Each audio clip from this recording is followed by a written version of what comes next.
Hello friends, कैसे हैं आप। मैं राजीव कुमार अपने YouTube channel rail special Bihar में स्वागत करता हूं। आज हम एसएससी एमटीएस 2 अगस्त 2019 में शिफ्ट 1 में जो मैथ क्वेश्चन पूछा गया था उसका हम डिस्कशन करने जा रहे हैं। देखेंगे कि क्वेश्चन एग्जाम में किस तरह का आता है। तो चलिए शुरू करते हैं।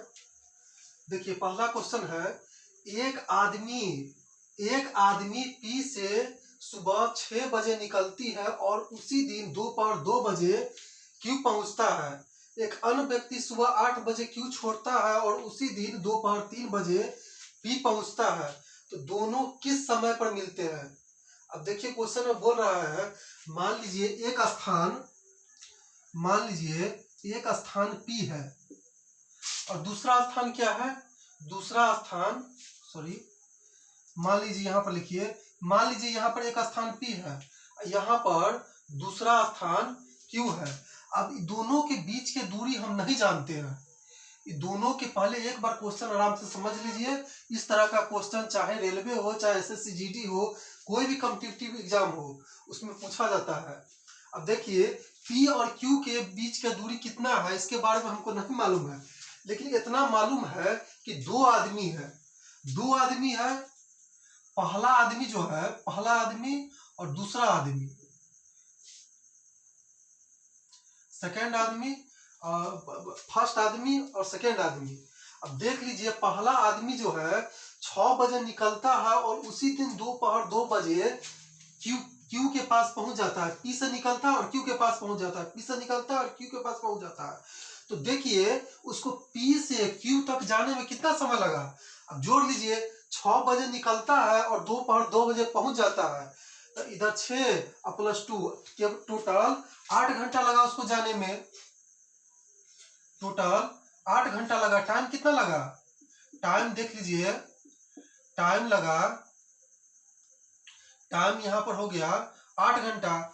दूसरा आदमी जो है, ये पहला आदमी है, किधर जाता है, ये पहला आदमी इधर जाता है P से Q की तरफ। अब दूसरा आदमी जो है Q से P की तरफ जाता है। तो इसका डायरेक्शन देख लीजिए, Q से P की तरफ जाता है।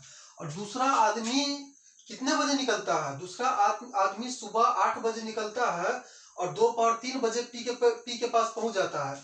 अब जोड़ लीजिए, इसके बीच में कितना टाइम होगा, 8 4 12 और 8 4 12, 4 घंटा इधर और 3 घंटा उधर, 7 घंटा हो गया। तो इसको कितना टाइम लगा जाने में, इसको 7 घंटा लगा जाने में। अब यहां पर देख लीजिए, पहला आदमी P से Q 8 घंटा में पहुंचता है और दूसरा आदमी Q से P 7 घंटा में पहुंचता है। अब दोनों के बीच में दूरी क्या है हम नहीं जानते हैं, लेकिन हम इतना जानते हैं कि समय क्या है। अब देख लीजिए, हम अपने अंदाज से एग्जाम में इतना लंबा कैलकुलेशन नहीं हो, इस तरह हम दूरी मान लेंगे जिससे कोई भी जटिल कैलकुलेशन आगे चलकर नहीं हो। तो हम ऐसा कौन सा अंग लेंगे जिससे कैलकुलेशन जटिल नहीं होगा। तो यहाँ पर 8 घंटा है, यहाँ पर 7 घंटा है। दोनों का एलसीएम लीजिएगा। जब दोनों का एलसीएम लीजिएगा 8 और 7 का, तो यह एलसीएम 63 आ जाएगा। तो मान लीजिए 8 7 56 आ जाएगा। मान लीजिए P और Q के बीच की दूरी कितना है, 56 किलोमीटर। जब P और Q के बीच की दूरी 56 किलोमीटर है, उसको मान लीजिए पहला आदमी 8 घंटा लगाता है, तो उसका चाल कितना हो जाएगा। तो उसका जो चाल होगा, उसका चाल निकल के चले आएगा 8 7 56, 7 किमी प्रति घंटा। अब दूसरा आदमी को 7 घंटा लगता है, तो उसका चाल क्या हो जाएगा, 7 8 56, इसका चाल हो जाएगा। चाल बराबर हम जानते हैं दूरी बट्टे समय। दूरी क्या हम माने हैं 56 और समय क्या है, समय इसका ओरिजिनल है 7 घंटा। तो उसका जो चाल निकल के आया यहाँ पर आ गया 8 km प्रति आवर। अब यहाँ पर ध्यान दीजिए, पहला आदमी जो है वो 6 बजे निकलता है और दूसरा 8 बजे निकलता है। तो देखिए, जब दूसरा यहाँ से 8 बजे निकलेगा तो पहला 2 घंटा में, दोनों के बीच में 2 घंटा का गैप है, तो पहला कितना किलोमीटर तक चल दिया होगा। यहाँ पर देखिए, P जो है अपने स्थान पर 2 घंटा में कहां तक पहुंच जाएगा? तो उसका चाल है 7 किलोमीटर प्रति घंटा। तो जब चाल 7 किलोमीटर प्रति घंटा है, समय 2 घंटा है, तो दूरी क्या हो जाएगा? दूरी बराबर हो जाएगा चाल गुने समय। तो गुना कर दीजिए 7 गुने 2 यानी 14 किलोमीटर। पी जो है यहां पर पहुंच गया 8 बजे, पी यहां पर पहुंच गया। तो कितना किलोमीटर की दूरी तय किया? 14 किलोमीटर की दूरी तय किया। अब इसके और इसके बीच में कितना किलोमीटर की दूरी बचा? अब यहां पर जब चले आया पी, तो इसके और इसके बीच में कितने किलोमीटर का दूरी बचा? तो 56 में से हम 14 को घटा देंगे, 42 किलोमीटर की दूरी बच जाएगा। पहले क्वेश्चन को आराम से समझ लीजिए, इसके बाद अपने आप 1 मिनट के अंदर में क्वेश्चन बना सकते हैं। 42 किलोमीटर की दूरी तय किया, मतलब कि बच गया। अब यहाँ भी क्यू जो है, यहाँ से जो दूसरा आदमी क्यू से जो चलता है वो 8 बजे चलता है। अब यहाँ से कंपेयर कीजिए, ये भी 8 बजे आप चलेगा यहाँ से, और दूसरा पहला आदमी ये भी यहाँ से 8 बजे चलेगा क्यू की ओर, और दूसरा आदमी क्यू से पी की ओर 8 बजे चलेगा। अब हमारे पास दूरी बचा है 42 किलोमीटर। 42 किलोमीटर। अब यहाँ पर ध्यान दीजिए, जब पहला आदमी यहाँ से 7 किलोमीटर प्रति घंटा की चाल से चलेगा, और दूसरा आदमी 8 किलोमीटर प्रति घंटा की चाल से चलेगा, और दोनों एक ही तरफ आ रहा है। दोनों की दिशा जब विपरीत और एक ही तरफ आ रहा है, तो एक ही तरफ कब आएगा? जब एक ही तरफ बहुत जल्दी चले आएगा, क्योंकि दोनों का चाल एक ही तरफ इसलिए जल्दी चले आएगा कि दोनों का चाल वहां पर जुट जाएगा। तो जुट करके कितना हो जाएगा? 7 + 8 15 किलोमीटर प्रति घंटा हो गया इसका चाल।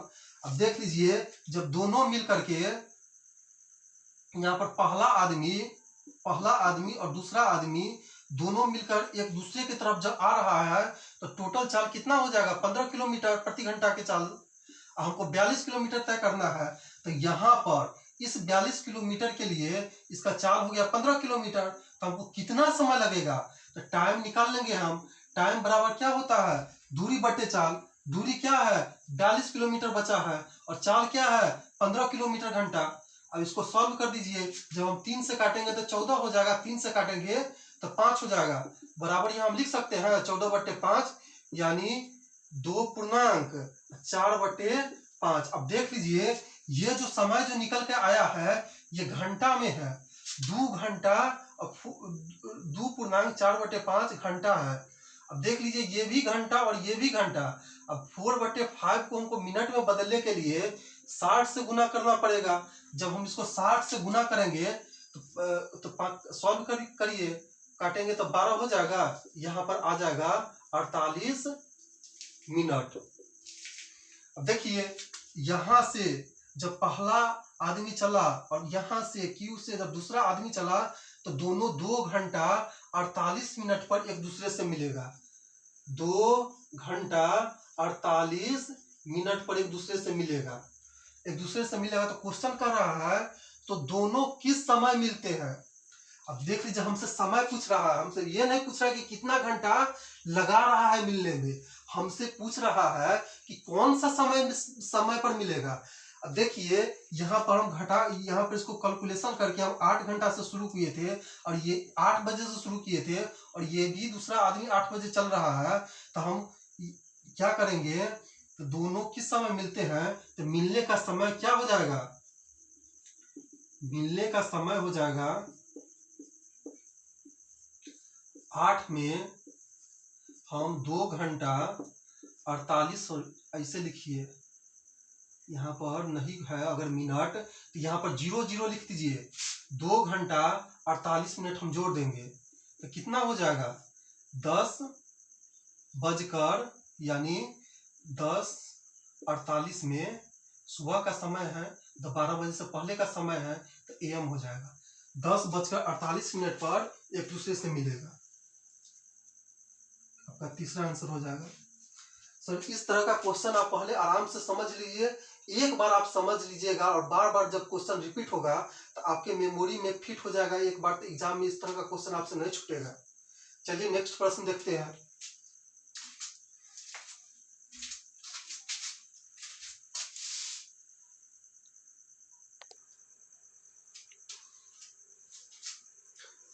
देखिए नेक्स्ट प्रश्न देखिए, क्वेश्चन में बोल रहा है एक संख्या के 20% की वृद्धि होती है और इसके बाद 15% की कमी होती है। यदि अंतिम मान 2040 है तो संख्या का प्रारंभिक मान क्या है। देखिए क्वेश्चन, हमको संख्या के बारे में कुछ नहीं मालूम है कि संख्या क्या है, लेकिन इतना मालूम है कि जो सॉल्व करने के बाद उसका जो अंतिम मान निकलता है वो 2040 है। तो संख्या का प्रारंभिक मान क्या है। अब देखिए, मान लेते हैं कोई संख्या हमारे पास 100 है, 100 है। इसमें क्या करते हैं, इसमें 20% की वृद्धि कर देते हैं।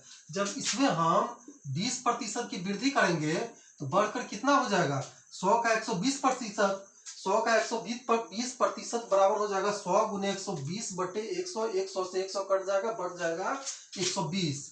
अब यहाँ पर देखिए आगे बोल रहा है यदि इसके बाद 15% की कमी कर दी जाती है। अब यहाँ पर देखिए, यहाँ पर हम जब 15% की कमी कर देंगे किसमें, 120 में, तो घट करके कितना हो जाएगी, 85%।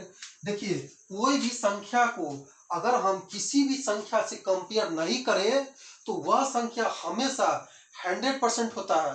मान लीजिए कोई संख्या यहाँ पर 80 है, इसको हम किसी भी संख्या से कंपेयर नहीं कर रहे हैं तो ये अपने आप में 100% माना जाएगा।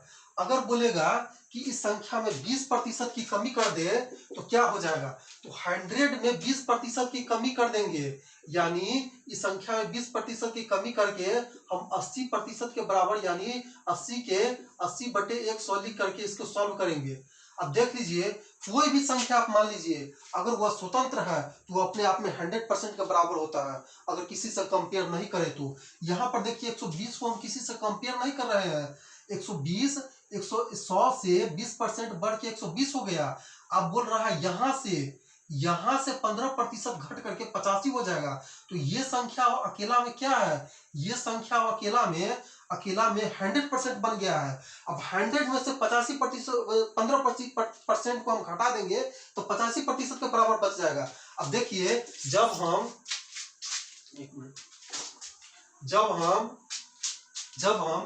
120 का हम 85% निकालते हैं 15% घट करके तो किसके बराबर हो जाएगा, 1 शून्य से 1 शून्य कट जाएगा, 5 से काटेंगे तो 17 हो जाएगा, 5 से काटेंगे तो 2 हो जाएगा, 2 से काटेंगे तो 6 हो जाएगा। अब गुना कर दीजिए, 17 को 6 से गुना करिएगा तो 102 आ जाएगा। तो 15% घट करके 120 से ये 102 के बराबर आ जाता है। अब यहाँ पर ध्यान दीजिए, रफ के लिए है। अब यहाँ पर ध्यान दीजिए अंतिम मान 2040 है तो हमारे पास अंतिम मान कितना है, हमारे पास अंतिम मान 102 आया है। अब हम कंपेयर करेंगे तो 102 किसके बराबर हो जाएगा, 102 2040 के बराबर हो जाएगा। एक किसके बराबर हो जाएगा, एक हो जाएगा 2040 बटे 120 के बराबर, सॉरी 102 के बराबर। अब देखिए यहाँ पर तो पूछ रहा है संख्या का प्रारंभिक मान क्या होगा, तो हम प्रारंभिक मान हम क्या माने थे, प्रारंभिक मान हम 100 माने थे। तो 100 किसके बराबर हो जाएगा, अब 100 2040 बटे 102 गुने 100 के बराबर हो जाएगा। अब यहाँ पर सॉल्व करिए, यहाँ पर आप सॉल्व करिएगा, यहाँ पर कट करके 20 आ जाएगा। अब यहाँ पर गुना करिए तो 2000 आ जाएगा आपका। यही 2000 जो है संख्या का प्रारंभिक मान है, आंसर नंबर 3। चलिए अब नेक्स्ट प्रश्न देखते हैं। पहला क्वेश्चन बनाने में लगभग 10 मिनट का समय लग गया। समझाने के चक्कर में सर देखिए टाइम बहुत ज्यादा लग जाता है। अब ऐसा नहीं मानिए कि एग्जाम में भी इतना ही समय ले लेगा। एग्जाम में अब एक बार आप समझ जाइएगा तो आपका मेमोरी में क्वेश्चन फिट हो जाएगा। एग्जाम में आप उसको 1 मिनट के अंदर में सॉल्व कर सकते हैं। तो चलिए नेक्स्ट प्रश्न देखते हैं।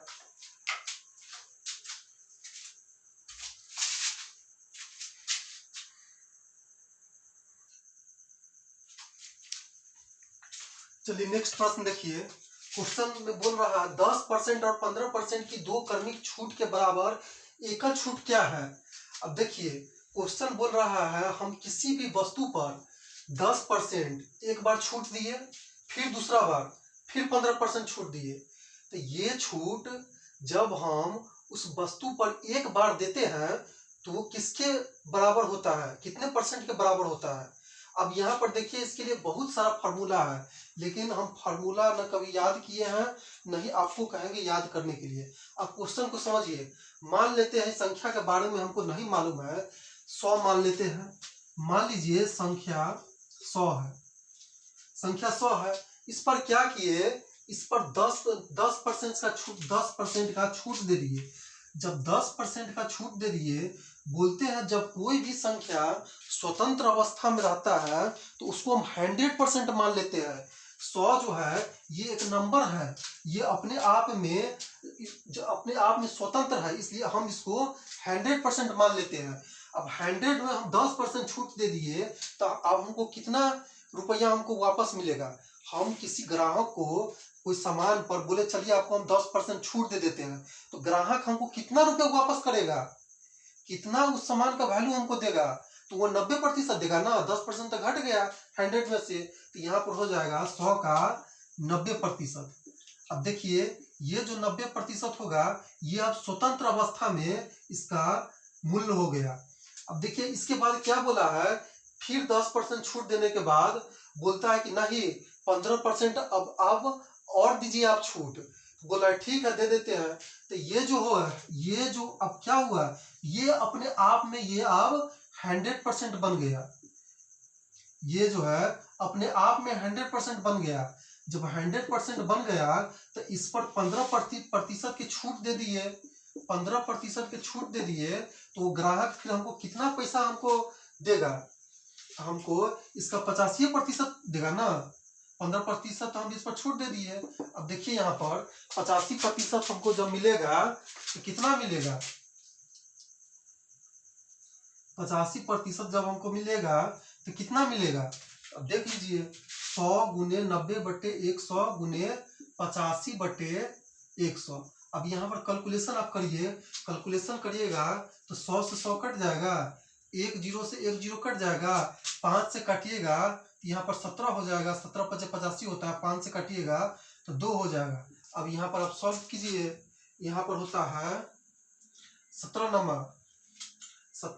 होता है 153/2। अब यहाँ पर भागा दीजिएगा, यहाँ पर आ जाएगा 76.5। अब देखिए पहले संख्या कितना था, पहले संख्या हम 100 माने थे, इसको हम कैलकुलेशन किए हैं। पहले संख्या 100 था। अब 100 इस पर 100 रुपया, पहले संख्या 100 था। अब कितना हो गया छूट देने के बाद, एक बार 90% के छूट दिया, एक बार 85% के छूट दिए हैं, तो अब 100 से घटकर हो गया है 76.5। अब देखिए जब 100 से 76.5 हो गया तो इस पर हम कितना छूट दिए, तो 100 से अगर हम 100 में से 76.5 घटाएंगे तो छूट हो जाएगा 23.5, इतना हो जाएगा, मतलब कि 23.5 की। अब तो हमको बताना है कि ये जो एकल छूट है कितने प्रतिशत के बराबर है।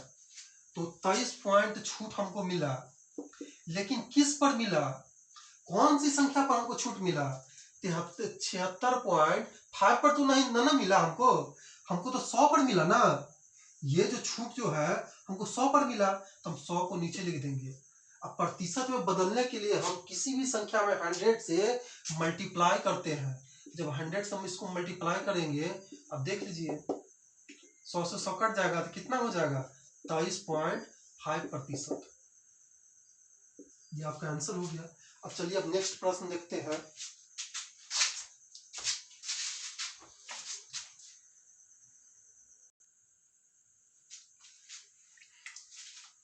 क्वेश्चन देखिएगा, अगला क्वेश्चन बोल रहा है 13 संख्याओं का औसत 42 है, यदि 14वें नंबर को शामिल किया जाता है तो औसत 44 हो जाता है, तो 14वीं संख्या क्या है।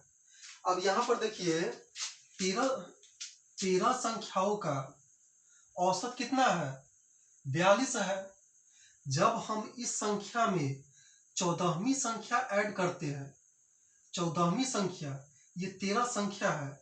अब ये देखिए ये 13 संख्या है, और 13 में एक संख्या और हम ऐड करते हैं तो टोटल कितना संख्या हो गया, 14 हो गया। 13 में हम जब एक संख्या और ऐड करते हैं तो टोटल 14 संख्या हो गया। तो इस 14 संख्या का औसत कितना है, तो इस 14 संख्या का औसत 44 है। तो 44 कैसे हुआ, पहले तो 42 था, तो 42 में 2 जुट गया। अब देखिए जब 13 संख्या था तो उसका औसत 42 था, जब 14वां संख्या को उसको ऐड किए तो 14वां संख्या इसमें ऐड होकर टोटल 14 संख्याओं का औसत, 14 संख्याओं का औसत, 14 संख्याओं का औसत, इस बात पर आप ध्यान दीजिएगा। जब 14 संख्याओं का औसत में 2 बढ़ा तो 14 संख्याओं का योग में कितना बड़ा होगा। हम जानते हैं औसत बराबर होता है राशियों का योग बटे राशियों की संख्या। तो योग में 14 को हम 2 से मल्टीप्लाई कर देंगे, 14 गुने 2, 28 बढ़ा होगा, 28 बढ़ा होगा तब ना हो गया। 28 एक्स्ट्रा बढ़ा, मतलब कि पहले एवरेज 42 चल रहा था, लेकिन क्या हुआ 42 एवरेज में जो ये 28 है, ये जो 42 एवरेज है, 42 एवरेज चल रहा था और जो 28 जो है उसमें एक्स्ट्रा जुट गया तो किसके बराबर हो गया 70। तो 14वां नंबर जो इसमें ऐड हुआ तो उसका मान क्या होगा, उसका मान 70 होगा। यही संख्या इसमें ऐड होकर के संख्या के मात्रा को बढ़ा दिया, जिसके परिणाम स्वरूप इसमें औसत 2 बढ़ गया। औसत जब 2 बढ़ा तो जब औसत 2 बढ़ा, 14 संख्याओं का औसत जब 2 बढ़ा तो 14 संख्याओं के योग में कितना बढ़ा होगा, 28 में 28 बढ़ा होगा। तो पहले औसत कितना था 42, 42 में जब 28 बढ़ा तो कितना हो गया 70 हो गया। तो ये जो 70 है किसके बराबर हो गया, 14वीं संख्या के बराबर हो गया। यही आपका आंसर है। और नहीं वही नियम लगाना होगा, एक बार समझ लीजिएगा तब आसानी से क्वेश्चन बना सकते हैं। नहीं तो वही करना होगा, मल्टीप्लाई करके दोनों के 13 संख्याओं का औसत 42 है तो 13 संख्याओं का योग होगा 13 गुने 42। यहाँ पर जो आएगा लिख दीजिएगा, 14 संख्याओं को 14वां जब ऐड किए तो 14 संख्याओं का औसत 44 हो जाएगा, तो 14 संख्याओं का योग हो जाएगा 14 गुने 44, इसका जो मान आएगा लिख दीजिएगा।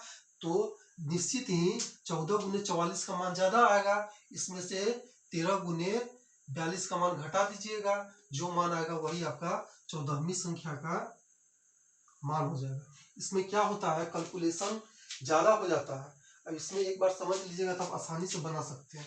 तो चलिए नेक्स्ट प्रश्न देखते हैं।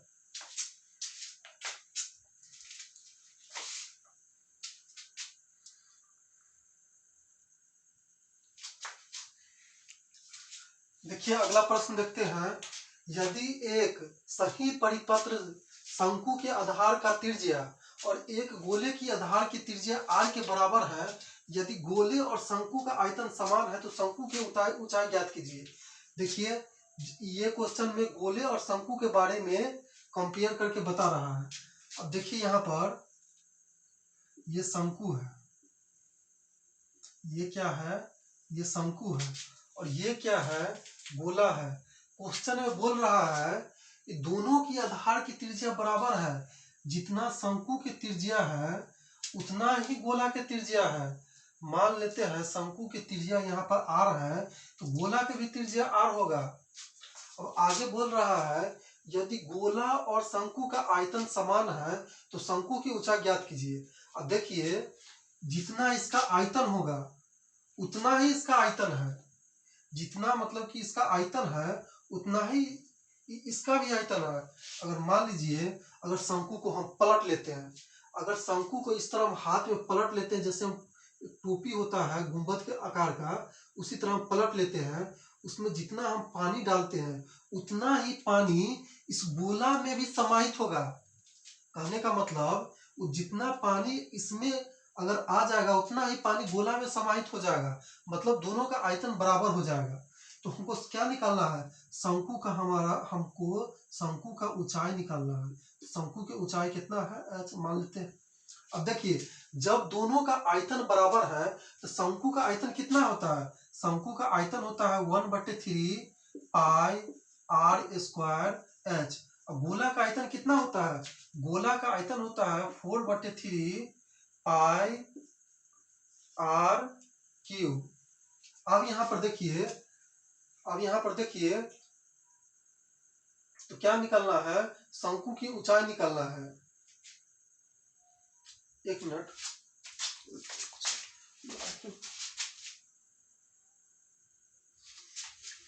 तो देखिए यहाँ पर शंकु का आयतन है 1/3 पाई आर स्क्वायर एच, गोला का आयतन है 4/3 पाई आर क्यूब। अब यहाँ पर देख लीजिए पाई का मान जहां भी होता है वो कांस्टेंट होता है, पाई का मान हमेशा 22/7 के बराबर होता है। तो यहाँ पर हम पाई से पाई को काट सकते हैं, यहाँ पर आर स्क्वायर से आर क्यू को काटेंगे तो यहाँ पर आर के बराबर हो जाएगा।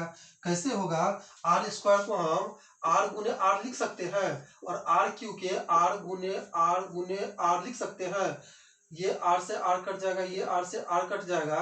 अगर मान लीजिए यहाँ पर हम दोनों एक दूसरे को बट्टा में लिखते हैं, यहाँ पर हो जाएगा 1/r के बराबर। इसी तरह यहाँ पर हुआ, कट करके आर स्क्वायर को हम जब आर स्क्वायर से हम आर क्यू को काटेंगे तो यहाँ पर आर हो जाएगा।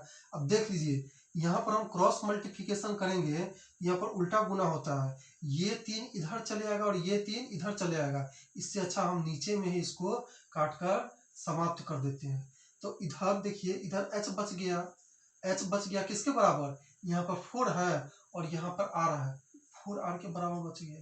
तो 4r आपका आंसर हो गया। अब देखिए हम नेक्स्ट प्रश्न हम देखते हैं।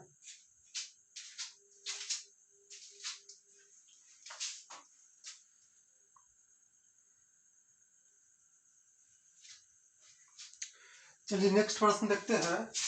पवन और सुनील की मासिक आय का अनुपात 4:3 है और इसके मासिक व्यय का अनुपात 3:2 है। यदि पवन और सुनील प्रति माह 4,000 रुपये और 6,000 रुपये की बचत करता है तो उसकी मासिक आय का योग कितना होगा।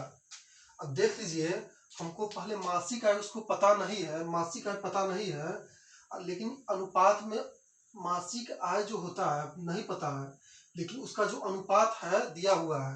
तो अनुपात कितना है, मासिक आय का अनुपात कितना है, आय का अनुपात है 4:3।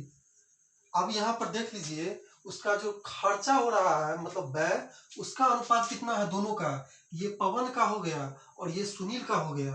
तो पवन और सुनील का व्यय का अनुपात कितना है मतलब खर्च का अनुपात 3:2।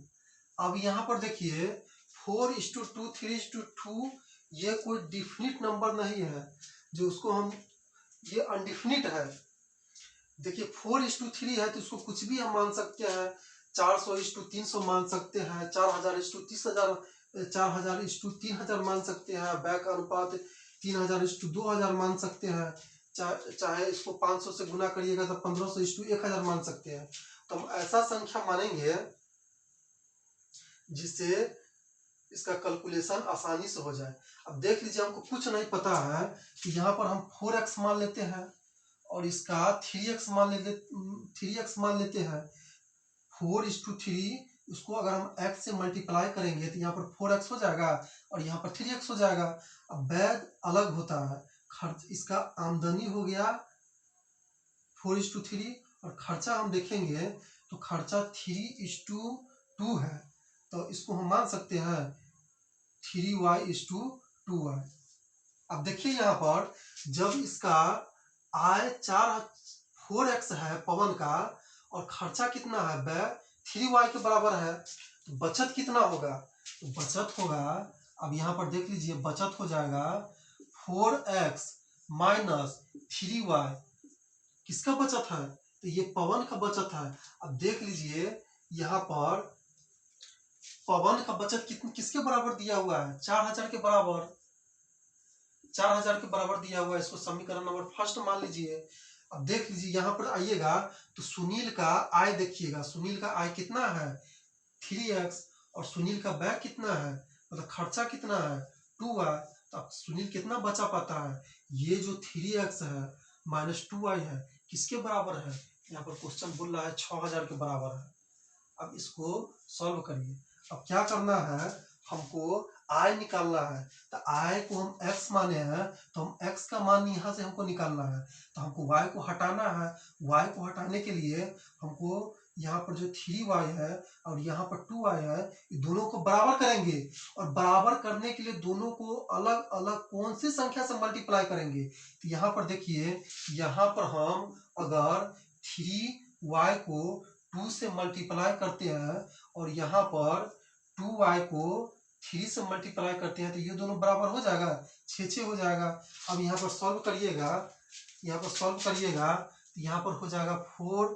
अब यहाँ पर मल्टीप्लाई करेंगे तो पूरा में होगा मल्टीप्लाई, तो यहाँ पर हो जाएगा 8x माइनस 6y बराबर 8000 की। समीकरण नंबर ये फर्स्ट है, ये समीकरण नंबर सेकेंड था, यहाँ पर समीकरण नंबर फर्स्ट है।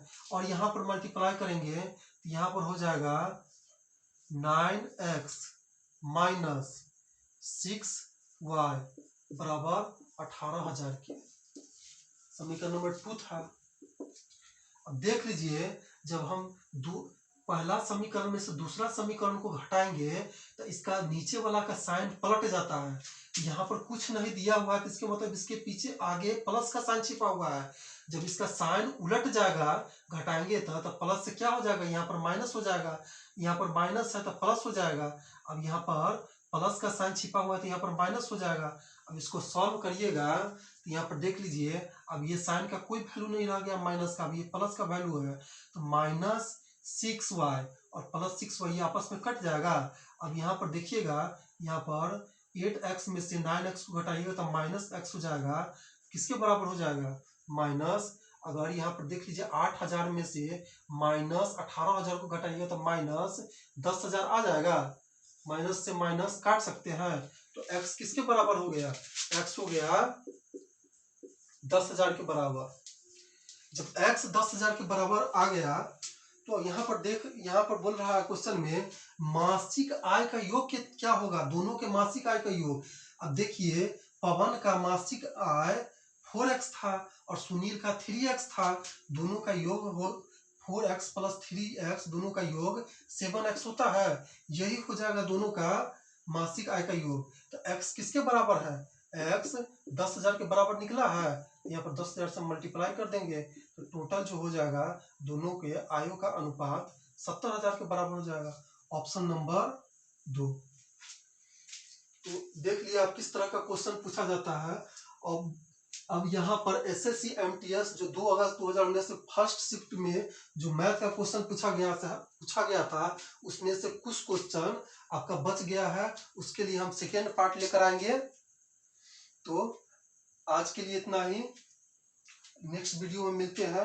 अगर सर लगता है, अगर आपको लगता है हम 1% भी आपको समझा पाए हैं तो चैनल को लाइक, सब्सक्राइब और शेयर कर दीजिएगा। धन्यवाद। मिलते हैं नेक्स्ट वीडियो में।